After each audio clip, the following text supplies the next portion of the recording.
Hey there, singers. Welcome back to Voice Essentials. Today we're diving into a topic I think every singer will find interesting. Vocal hacks that don't work and the ones that do. I'll be debunking some popular myths and sharing practical tips that will help you improve your singing. So let's get into it. Sound check. Before we jump into debunking myths, let's talk about why these vocal hacks are so appealing in the first place. We live in a fast-paced world, so the promise of a quick-fire shortcut or the promise of instant improvements without any hard work is tempting, right? And here's the thing, sometimes believing that something works can make us perform better temporarily. We call this the placebo effect.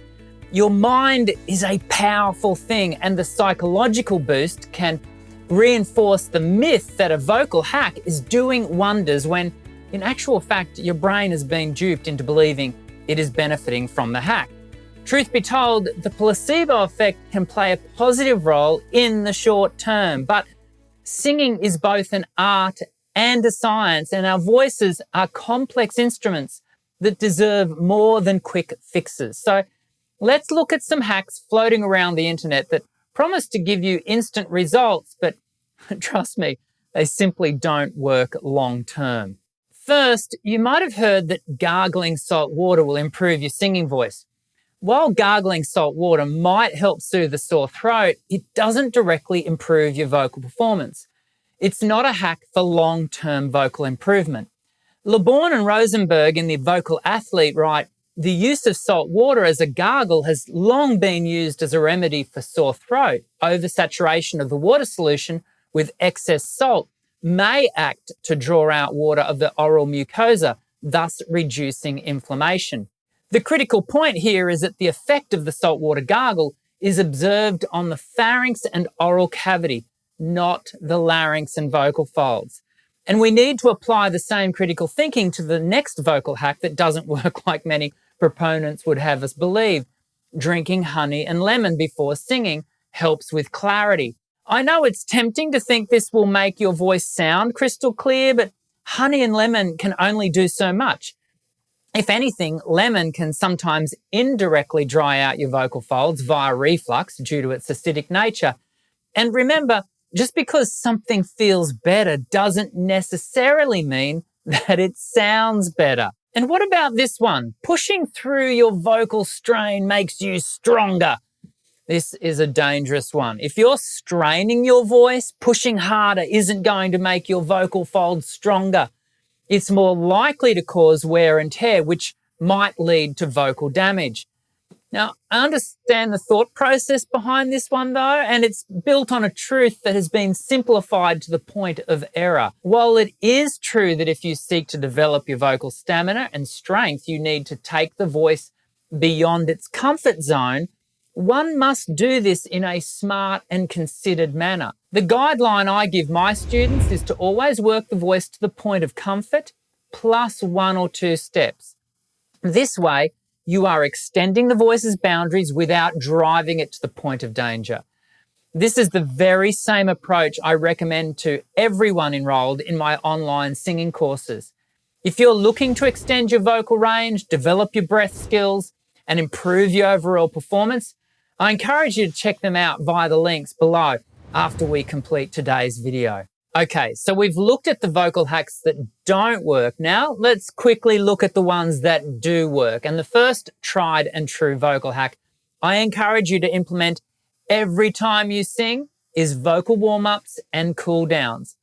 I'm listing this as a hack because it only takes 5 to 10 minutes and the benefits are far-reaching. Christina Shewell writes in her book, Voice Work, a warm-up increases the blood flow to relevant muscles and their temperature, probably making them more flexible and malleable. Conversely, an extensive cool-down with gentle movements helps venous blood flow back to the heart and avoids blood pooling in the muscles that have been working. You can further assist your warm-ups and cool-downs with the second hack, remain well hydrated. Notice I use the term remain here. This hack is more of a lifestyle change than a guzzle a liter of water before you sing kind of thing. In Body, Mind and Voice, Van Lawrence warns us, if the long-term average of water availability is less than optimum, as it is in most people, then a change in the computed average with increased distribution to the upper airway will take time. The recomputation takes about 30 days. During much of that time, the brain will interpret the extra water as excess and pass it through the urinary system. Put simply, when you start to intentionally improve your systemic hydration, you will need to visit the toilet more frequently for the first month or so. And the final hack that I want to leave you with today has you doing nothing at all. Personally, I think the most underrated vocal hack is actually vocal rest. One of the best things you can do for your voice is rest. Recovery is crucial, especially after intense use. Your vocal folds need time to heal and restore themselves. So many vocal challenges can be or could have been avoided if the singer had been able to rest the voice after extensive use or during times of illness and physical fatigue. A good rule of thumb in my books, aim for at least 1 or 2 days of vocal rest in the week to ensure your voice has time to recover. Trust me, your voice will thank you every active day of use if you can give it a couple of days of relatively reduced use. So there you have it, some of the most common vocal hacks debunked and the ones that actually work. Remember, there are no shortcuts in vocal development. It takes time, patience, and dedication. If you found this video helpful, hit the like button, subscribe, and let me know in the comments what vocal myths you've heard about. And if you want to dive deeper into improving your voice, check out my online courses and lessons linked below. See you in the next video. I'm Dr. Dan.